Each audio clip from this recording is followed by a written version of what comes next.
guest today is Rita Garcia. Thank you so much for joining us this afternoon from Los Angeles. Glad you were able to make it. Glad that we get to have you as our guest today. Yeah, you are very welcome. It's a pleasure. Well, I'll give the folks here a very quick summary, and I'll ask a couple of questions, and then I'm going to open it up for our attendees to ask a few questions. I know that you were a student here, I think about 2005, 2006, in that neighborhood. I think that's when you were in my classes at least. And I know you worked at KTSW, you worked Bobcat Update, and then you got out of school, went down to the Valley, worked at Weslaco, Brownsville, and McAllen. It was at KRGV? That's right, KRGV Channel 5. Yep, I was based out of Cameron County, out of Brownsville, Texas. Ah, yes, and I think you might have worked with Tim Smith, a friend of mine. KCBS Los Angeles then called. Then it was KRIV Houston, and now you're at Fox 11 in Los Angeles and the co-host of Good Day L.A., and you've been there for 3 years. That's right. Yeah, and so I'm accurate so far. Now, as I remember, when you were a student here at Texas State, you had a firm idea from the get-go what you wanted to do. You weren't one who changed your major 2 or 3 times before settling on broadcast journalism, and you recognized what you wanted to do. Where did that come from? What attracted you to this line of work? I didn't change my major. I was always into mass communication, but I didn't really necessarily know whether or not I was going to go into radio or whether or not I was going to go into television, because that's why I originally signed up for KTSW, because I wanted to kind of get my feet wet and see what I wanted to do. But I think through the course of, obviously through the school, through working at Texas State, and then interning at a TV station, it really became clear to me that I wanted to be in television. One of the things that really attracted me to the business in general was telling stories. And I know that people say, I want to make a difference in the world, but it's so different when you say that and then when you actually see it with a product that you put on the air, with a story that you shared, with something that you did. You made city council look twice. You made the city officials turn their heads. There's something about that. And I think that that's what attracted me. I saw that through many of my mentors, and especially through a lot of these internships. And I realized that I wanted to be a part of that. And I really felt like I was, just as an intern. You know, I may have been writing along, but I too was taking notes and you know, acting as if it were my story, my product going to air. And that feeling was contagious. And that was it. Now, we have students here who will soon be sending out their resumes and their cover letters. Some already have. They're trying to get their foot in the door. In your case, you landed pretty quickly down in the Valley. How did that come about? How did you get that first job? Yeah. Well, first of all, I sent out a number of resume tapes. I really did. I sent it out to every single place except in the market that I was currently living in, that my parents lived in, because I was like, oh no, I want to fly from the nest. I want to be far from the nest. So that was number one. So I sent my resume reel out to multiple news directors, and despite the fact that I got a lot of responses, no, I was told no a lot. I went to 3 different interviews and it just didn't work out. Some people didn't call me back. It was after about like the 5th month, I said, you know what, I'm just going to take it easy. I'm going to sit back. I'm going to relax, give myself a beat, watch my tape again, see if I need to rework it, see if I need to add to it, see if I need to update it. Because that's the other thing that I think is really important when you have your resume tape. Make sure it's so current and so up to date. That's one of my tips for sure. So anyway, on that 5th, 6th month that I was kind of taking it easy, reworking everything, I got the call from the one station that was the last place that I thought of to drop a resume tape in. It was my parents who said, you know, I know you want to fly from the nest. I know you want to be away, but maybe this is home for a minute. And so I went and I hand delivered my resume tape to the front desk. They called me like that the very next day. And we're like, we would like you to come in. We won't hire you full-time because you don't have any experience, but we'll hire you part-time. And I took it because that was one of the things that I was taught by a lot of my mentors is be flexible, be open, take it. Even if it's not what you want, just get your foot in the door. I was part-time reporter and they had me shadow most of the time. So they didn't really give me much of an opportunity, but I was able to take it, gain their trust, start to build sources, start to tell stories and really prove myself. And eventually I got the full-time gig. How long were you there before LA beckoned that first time? Yeah, so I was there for almost 3 years, and it's actually a funny story how it all happened. So, and it's an interesting one because I'm working with some of the same people now that knew me then. So the swine flu happened. You guys remember that, right? The swine flu was a big deal. Well, the very first death, the very first fatality from the swine flu happened to be in Cameron County, and I was the Cameron County bureau chief. So I was reporting on that story. We were talking with health officials at the time. My phone rings and it was a Los Angeles number. And I'm like, who is this? It was the managing editor from KCAL, from CBS, and was like, hey, I'd really like to talk to you. And I was like, I'm right in the middle of a breaking news story. I'm right in the middle. I have to go live. I don't have time for you. And I hung up. And then when I got home, I thought, gosh, that could have been a job offer. Maybe I shouldn't have done that. So I called him back and I said, I'm sorry, Mr. Wilgorn. I didn't mean to hang up on you. I was just right in the middle of writing a news story. I was turning copy around. I was about to go live. This is the first death. Like, this is a huge story. Of course, he knew that because it was all over. And I said, can I help you with something? He goes, you know what? We want to bring you out. You're hired. There was no interview, no nothing. I think putting my work before that phone call is what landed me the job. And granted, I didn't get a full-time gig. He said, I'm willing to give you a freelance gig. I can promise you 3 days. You can survive off of that. You can live off of that here in LA if you want to come out. You don't have any family. You're coming out single. I think this could be really good for you. And I said, okay. He said, I'll give you 90 days. And at the time I was like, gosh, 90 days, like that is really taking a leap of faith. I'm moving across the country. I don't know anyone. But let's do it. If there's going to be any time, the time is going to be now. And I was full of energy. I was, very early on in my career, and I was like, I was hungry. And so I took the leap of faith, and the 90 days went up. There was the largest wildfire we had at the time, because now that's not the case. Michael Jackson died. I was in front of the coverage, and I proved myself, and they were like, we're going to have you freelance 5 days a week. And so, so they kept me on, and it wasn't until I decided, okay, well, I think I want to make the next career move. Before we continue, I'm going to ask the students from my class to put a chat in to say that they are here so I can take a roll call later. So just use the chat feature to do so.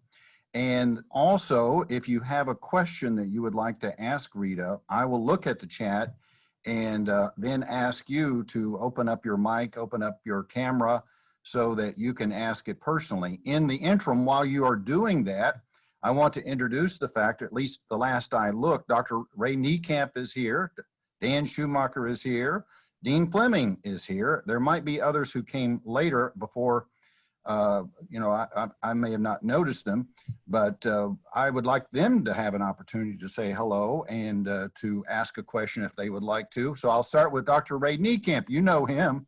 Yes, I do. Hi, Dr. Niekamp. Hello, Rita. How are you doing? So I had a question about the whole freelance gig. They hired you to be a freelancer, so 3 days a week, no benefits, right? No benefits, right? No benefits. But, I joined the union. And so while the dues are a little bit more expensive, that's how I was able to get a couple of benefits and insurance and stuff. And I didn't sign up my probably first year. So I don't know that I would necessarily do that in the state that we're in now, but at the time it made sense to me. But yeah, it was freelance, and I knew all what came with it and what didn't. That's fairly common in Los Angeles, though, isn't it, to hire freelancers? You don't see that in a lot of other markets.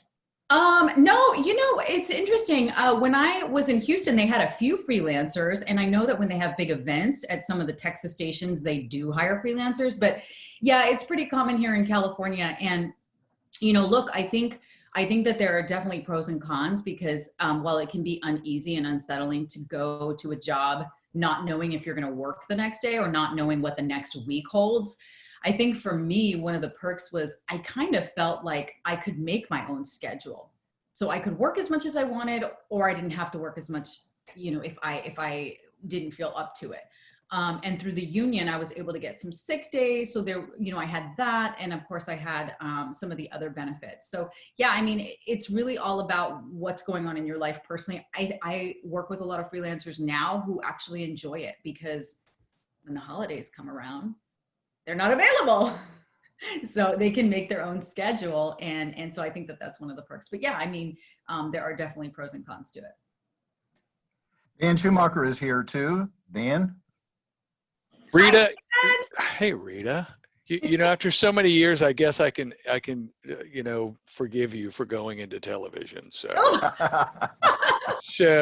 But no, I think that's obviously I cheer your success, and I'm so happy for you. And we've all watched you from back here as you've just soared and made it to the LA market, and that's Thank you. extraordinary. Absolutely. So,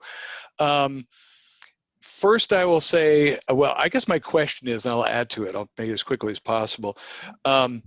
So what you did at the radio station, how did that contribute to what you're now doing in TV? So because right now, currently, we don't have really kind of a playground or a dedicated studio that our students can do extracurricular work and other work in lab work, even though in 2 years, which I was going to mention, they are building a new television studio here that will be dedicated to the program. And a portion of that building will also be used by theater. So, and we can give you the deets on that later. But yeah, how did what you did at KTSW contribute? Because I definitely want, students to consider KTSW as a building block and a way to build a foundation that they can use for careers in television and audio and everything else. Well, I think it made me better, actually. I think starting off in radio and getting my feet wet with KTSW definitely made me a better storyteller. So one of the things that I'm sure all the students on here have learned, if not they will, is that when you write for television, you have to remember that people aren't always watching the television screen. And so you have to remember that when you say, oh, I'm referring to this, and you're talking about a particular graphic, they didn't particularly see it. You have to assume that, the other thing is you have to assume maybe they're in the kitchen, or maybe they're moving around. Morning television, you're never sitting on the couch watching television. So I think radio made me stronger in the simple fact that when you write for radio, it's a different style. In some ways, there's a lot that's in common, but it's a different style because you cannot see the pictures either. So instead, you're telling this story by using the sounds and describing what you're seeing, which in some instances, that comes into play in television. I think the other way that it made me really strong was I got comfortable with not only projecting my voice, using my voice, but listening to my voice. Because I'm sure you've met someone who hears himself or watches the playback or sees it again and is like, oh my gosh, I sounded awful, or that is not what I intended, or that's not the inflection that I wanted to deliver. I think radio really helps you master that, no matter who your audience is. So I think it made me stronger in a sense. I think it made me better. Dean Fleming is also with us today, and John Fleming would like you to have an opportunity to say hello to our guest this afternoon. Absolutely. I had the pleasure of meeting Rita last fall when I was out in LA and got a chance to see some Good Day L.A. live out there. So thank you, Rita, for sharing your time with us here. It's great. My question, going back to the Russians, is where did you internship? Where did you have internships when you were here as a Texas State student? Because obviously that was helped you launch into your career as well as building your resume. Yeah, not only did it help launch my career, I've been with Fox Television. In December, it'll be almost 10 years. So I come up on 9 years, and that's where I started my internships at Fox 7 in Austin. Really? Okay. And I was able to do that with the help of the school giving me credit. So and then, so I interned with Fox 7 Austin for a semester, while also, working with KTSW, right? The previous semesters. And then I wanted to go to a different station. I just kind of wanted to go that extra mile. So I applied at KXAN. And at the time, I remember there was sort of a little bit of an issue because I had to get college credit. So when I went to Dr. England and told him about that, because I'd already taken the class, we were able to work something out where Dr. England was able to coordinate with the station and get me in the door. And so it was great. So I actually did 2 internships, and I say the more internships, the better. If you can do them, because that's the way that you're going to start to get material on your resume tape. And that's the way that, like, you could end up on television as an intern. I ended up on TV a lot of times because sometimes a reporter would call in sick, or they were short staffed. They didn't have anyone. Well, they would say, send the intern with a photographer. Well, guess who's on camera doing the interviews, and guess who's asking the questions and practicing and just getting their feet wet. So I think that's probably the most important. Yes, internships, as many as you can. Thank you. Thank you, Dr. Fleming and Dan and Ray, for your input. Now I'm going to let the students come in and ask some questions, and I'm going to start with Artavia, because Artavia Jackson, your question kind of relates to what we're talking about there. You asked a question, I think, about networking, so ask away.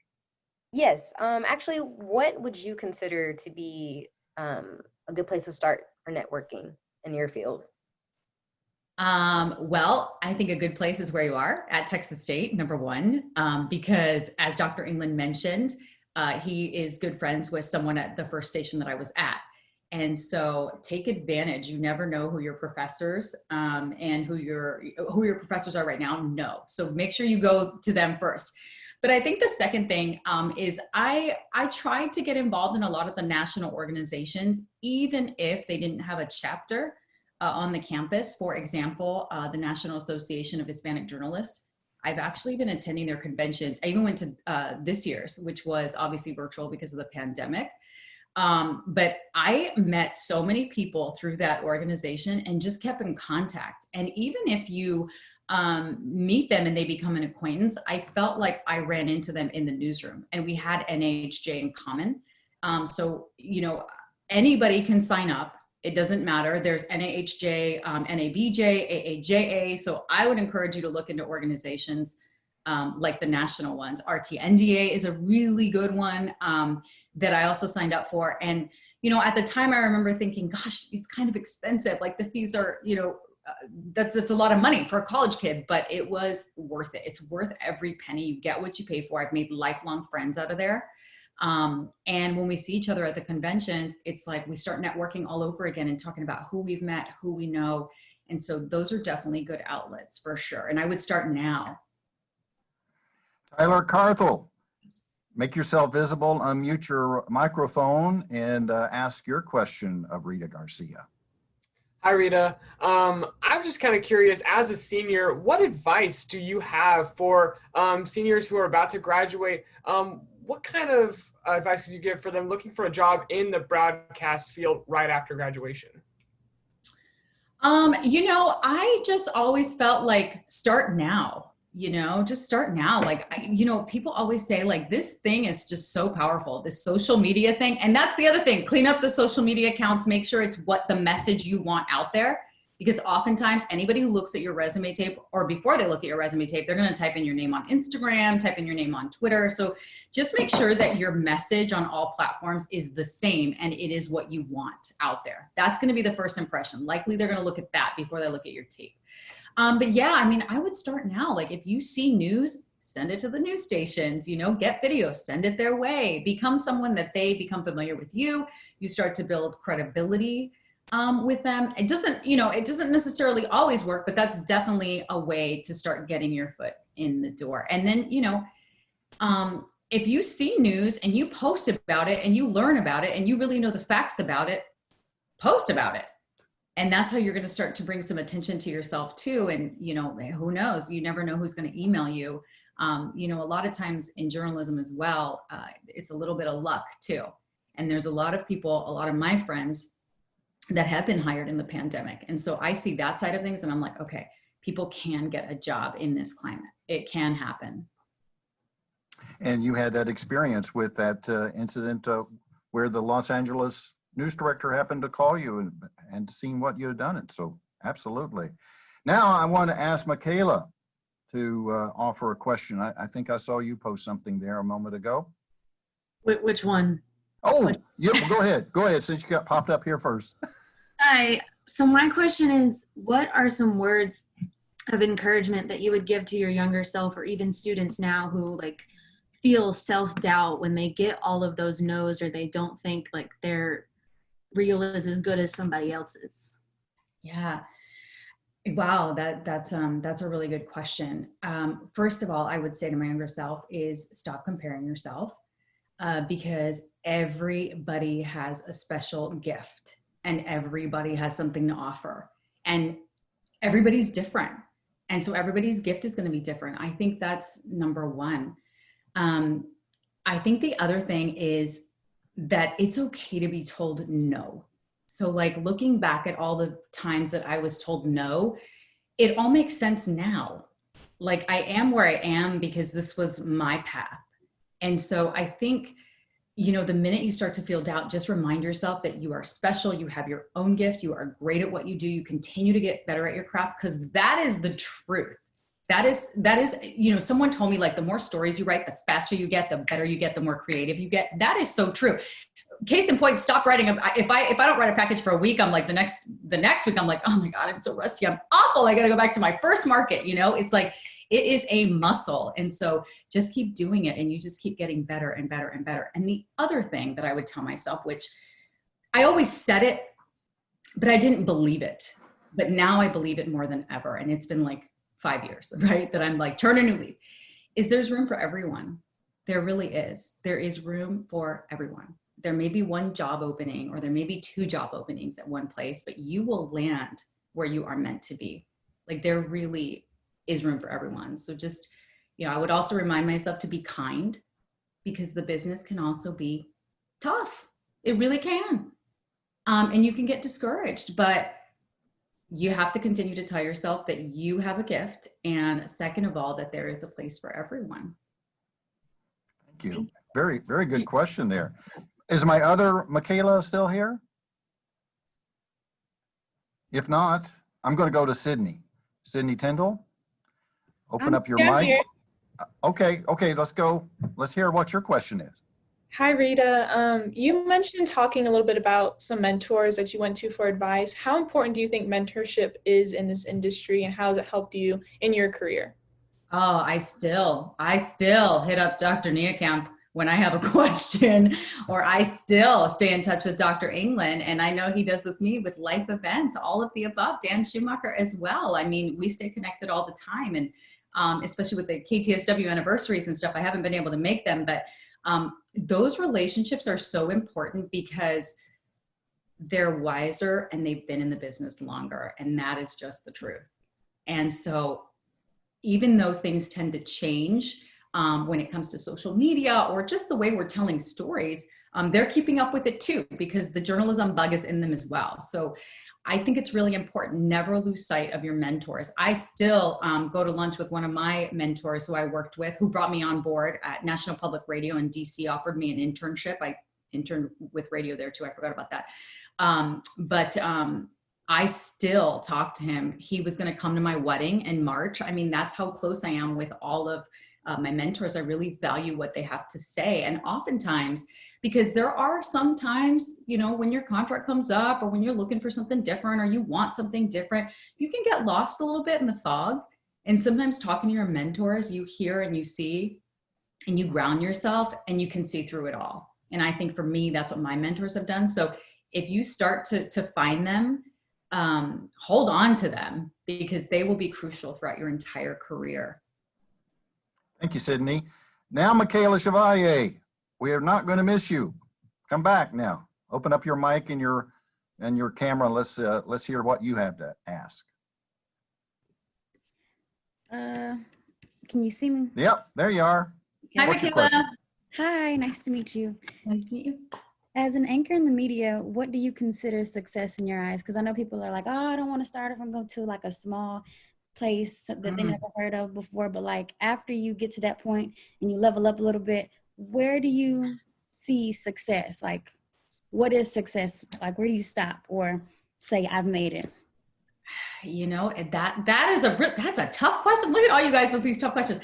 You know, for me personally, I could have had the opportunity to stop.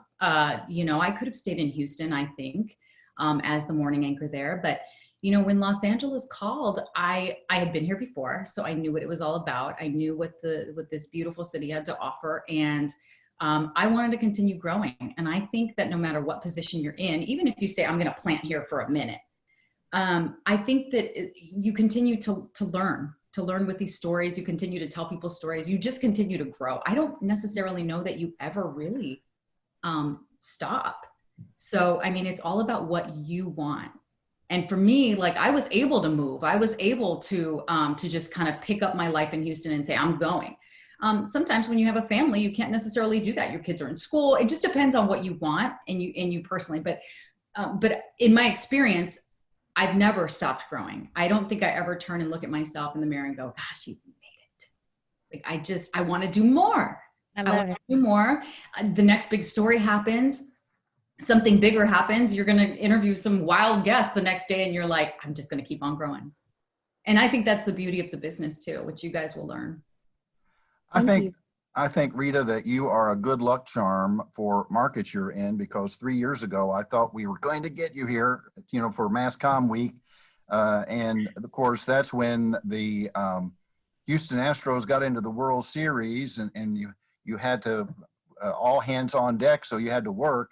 And since you've landed in Los Angeles, we've got the Lakers and the Dodgers both winning championships. So what is this with you and bringing world championships to the market? And you know what's interesting is the first time that I was here in Los Angeles, I was here for the back-to-back Lakers championship. So I was excited for them, and the Dodgers made it to the World Series, but they didn't win. But I thought that was really exciting that it kind of came full circle. And and on the sports note, I wanted to lead to this question as well. I know that one of the more important stories that you have happened to cover is the Kobe Bryant death. You put that on your resume as something that really moved you. Tell me about your experience there. Yeah. So, you know, what's interesting is I was out there on the red carpet when I learned of it. We were out there at the what was it? It was at the Billboard Award. It was award season, and I covered so many of them. So it was the music awards. That's what it was. It was the music awards. And I had just stepped foot out of the car, out of the Uber, and to get my credential outside of Staples Center. And so I'm looking at Staples Center, and I see my producer come running over, and she clearly looked distraught. And I'm like, what's going on? And nobody knew yet. And she said, oh my God, there are reports that there was this plane crash. I believe Kobe Bryant is on the plane. And I'm like, what? And as I'm looking up, I'm like right outside of Staples Center, and all the media is there. And so I'm like, this can't be true. Like, nobody knows this. Nobody, you know, and the vibe was, we're ready to have a great time. It's the music awards. All these artists are going to come walking down the carpet. But it was just, I can't even describe. It was like a surreal moment, because when everybody got that same call that I did, I looked around, and I mean, you could just feel like this dark cloud come over the carpet, and it got quiet. It got quiet on a red carpet. Like, for a couple of seconds, it was just quiet. People were glued to their phones looking for more information. And the story quickly changed. We no longer cared that it was the music awards. It was, these celebrities are coming down here. You're going to potentially have athletes. This is the story. What do you think? What happened? And I mean, that's the other thing, is you just never know. And I think back to, I believe, Michaela's question with working in small markets and working your way up, you learn to pivot really, really quick, because in big markets, it happens a lot. And so that's what that whole experience was like. It was just, it was a very somber moment, and it was unforgettable. Thank you very much for that question. Jaden, I see you're here. Jaden Edison, who is editor of the newspaper, also taking Bobcat Update or the TV news class right now. So Jaden, I haven't seen your question pop up here, but I'm going to put you on the spot anyway. Fire away. You got an opportunity to talk to Rita. Fair enough. How you doing, Rita? Hey there. How are you, Jaden? Doing good. Living the dream, one day at a time. But no, my question essentially had to do with I often ask this question to people who've been in the industry for a while. I mean, you've been obviously in LA, that's a massive market. And then, you know, maybe some smaller ones here in Texas. What are some things that you've learned throughout your years that maybe you wish you had that knowledge back in student media at Texas State, at KTSW, that you think would have just helped you so much? For me, it was always about the writing. It was just kind of understanding the different styles. Radio is different, television is different. So, turning packages so fast. Now it's like, I remember one time I timed myself just to see how fast I could turn a package, log and write, and it was like 7 minutes that I could turn a package. If I could do that in school, I would be like an A student. So just being able to write really fast. I think Dr. England did a really great job of creating the newsroom environment. I remember one time, Dr. England, you did this exercise where we had to write and you had the scanners go, either the scanners or there was some sort of noise that you really had to think. And I think I developed these 2 tracks in my brain that really helped me. So that was really good. But yeah, I think the writing definitely, which you're only going to get better and faster by doing it. Good. Thank you, Jaden. Now, I have a question about the pandemic. It changed your life to some degree. You haven't been, or you weren't at the studio for a long time.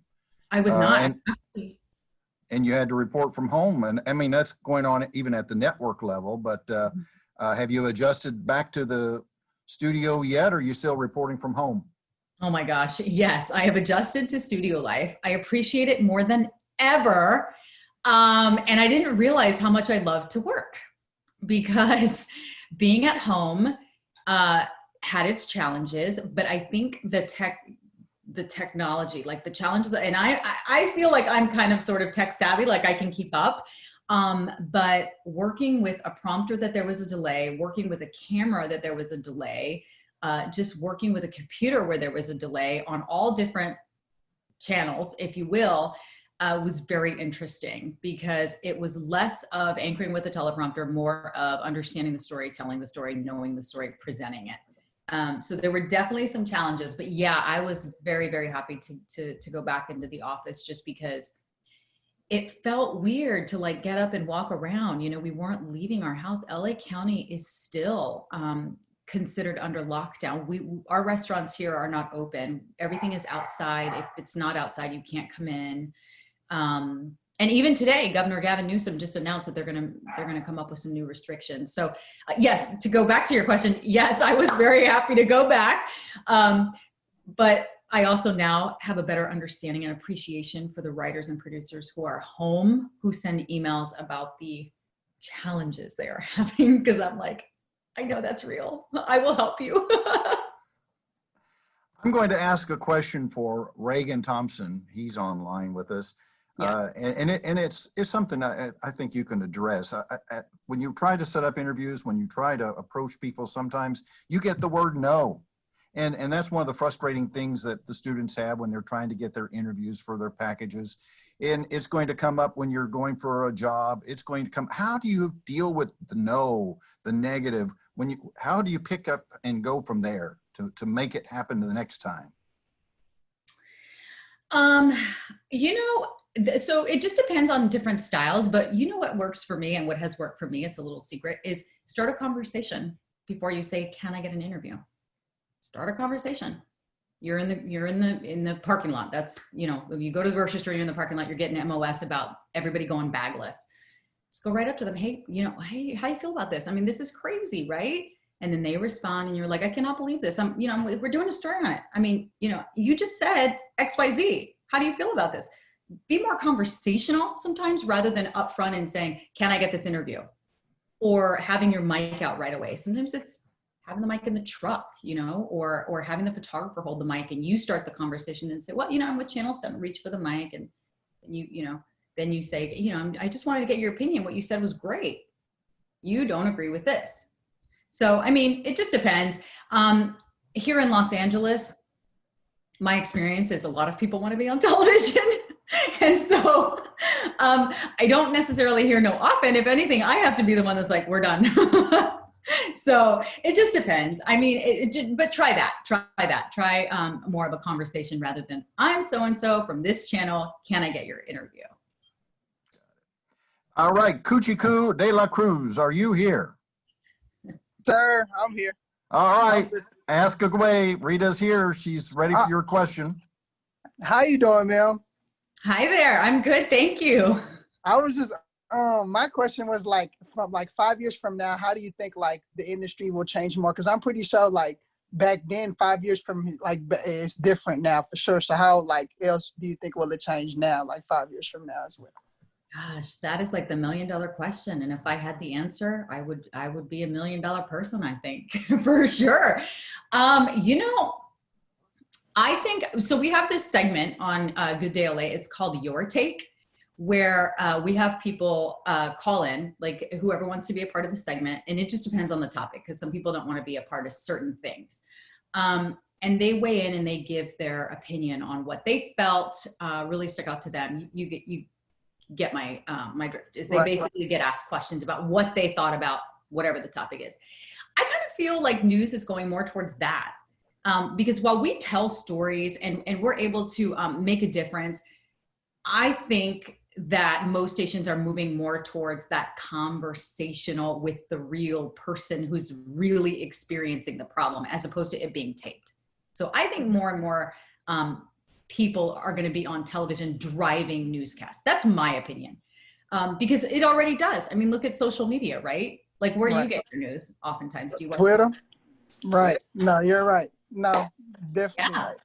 So, I mean, I think people, Twitter accounts, social media, I think that's really going to be driving a lot of the newscasts in the future. But, you know, I also don't know. So that's a good question, because we're kind of all just rolling with it. Yes, ma'am. Well, thank you for answering my question. Yeah, you're welcome. Reginald Jones, are you still here? If you are, open up your mic and camera, and let's hear what you have to ask Rita today. Hello. Yes. Am I here? Oh, okay. Yeah, I was wondering, so as far as freelancing and like moving into bigger platforms, like what advice would you have for people who are doing things that's more like local and small? What advice do you have for people who are trying to go bigger and make that next step? You mean bigger, like go to bigger markets? Go to bigger markets, yeah. Yeah. Well, you know, here's the thing is I was always one, and I even remember saying this when I was an intern, that I was like, I can't wait to start in a big market, or I can't wait to start in Austin, or I can't wait to be in San Antonio. And I would have mentors tell me, look, your best bet to be super successful is going to be starting off small, in a small market. Somebody once told me, a mentor actually told me, that when you start off in small markets, communities, because you will make mistakes. You just will. It's part of the process. That your community will not only love you, they'll be more forgiving. And I think back to mistakes that I made in my in smaller markets and working my way up. I would never be able to make a mistake like that in a bigger market. So I think if you really want to shoot for the top, I think your best bet is to work your way up, because it's only going to make you better, stronger, more resilient. You're going to understand things, and you're going to have an appreciation that nobody can take away from you. Because, you know, it means something when you're out there and you're helping pull cable, or when you're out there and you're helping your photographer set up a live shot, or you're picking up the camera to get this stuff done, or you're a one-man band even. You appreciate those experiences. And so when you get the luxury of what the big markets have to offer, you appreciate it that much more. You're better for it, and you'll get there. You will absolutely get there. Thank you, Reginald. Thank you for answering my question. I really think I want to hear from Mark Anthony. You have a question here that should be addressed. So ask away. Yes, sir. My question is, well, first of all, there are a lot of people that will find success and basically never reach back to help their community or help students like you are doing. They're so, is my mic on? Yep. Oh, yeah. They're We so can hear you. trying to grow themselves. What makes you want to take time out of your busy schedule to speak to students that haven't quite made it yet, and that are also looking to grow and to get to places that you are, that you've been to? Yeah.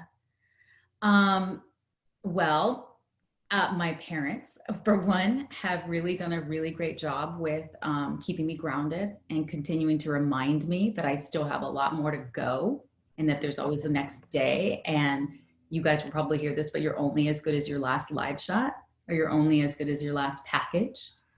And so I think that keeps me humble and grounded. But, you know, the other thing is I really, really believe it, that I would not be in the position that I am today without Dr. England, Dan Schumacher. Dr. Niekamp. I would not be Lori Fluker. I do believe. Yes, Lori Fluker. You're right. Fluker. I would not be in this position without them. And I would not be in this position without the radio and television class that I took in high school. And I still keep in touch with that teacher. And like I mentioned, back to the mentors, I would not be in that position because, you know, working your way up, hearing no in the beginning is hard. It is hard. And there have been moments where I've wanted to give up in my career and be like, well, maybe it's just time for me to go back to school and get a different degree.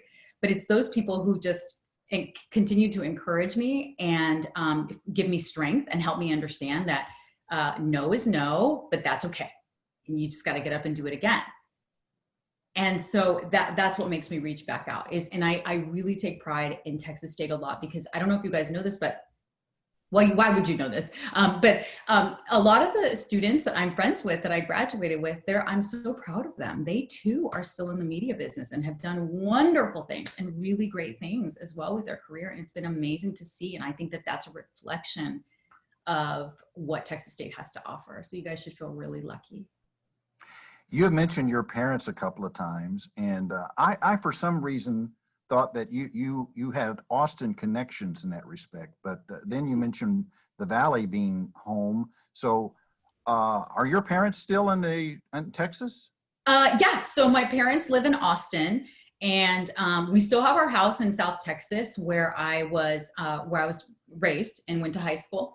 And so they go back and forth. But yeah, they are news junkies, even though both of them are educators. They're both well, one's administrator, one's a counselor, but they have always been news junkies, and that's where that comes from. And so they feel like they've studied the business along with me. So anytime I get a no, it's like, wait, but I read this article about this, and that. So I think this is normal. So you do get back here occasionally. You do make it back to Texas to visit some. Well, the last time I was there was in February for my bridal shower, and I was supposed to get married in March, and it was a destination wedding, and it was canceled. I had to cancel it altogether because of the pandemic.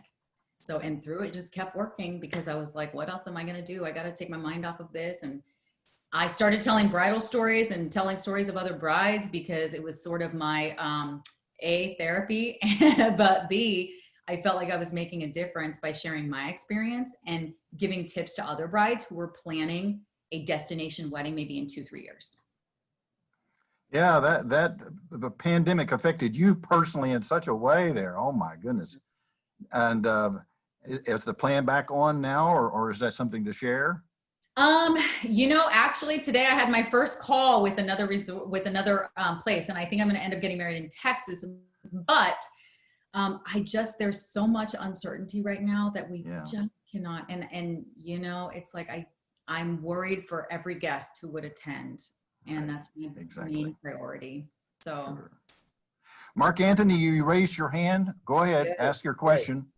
Yes, well, it's not necessarily a question, but you're getting married, and I'm also a freelance videographer, and if you need a videographer, you know, I got you.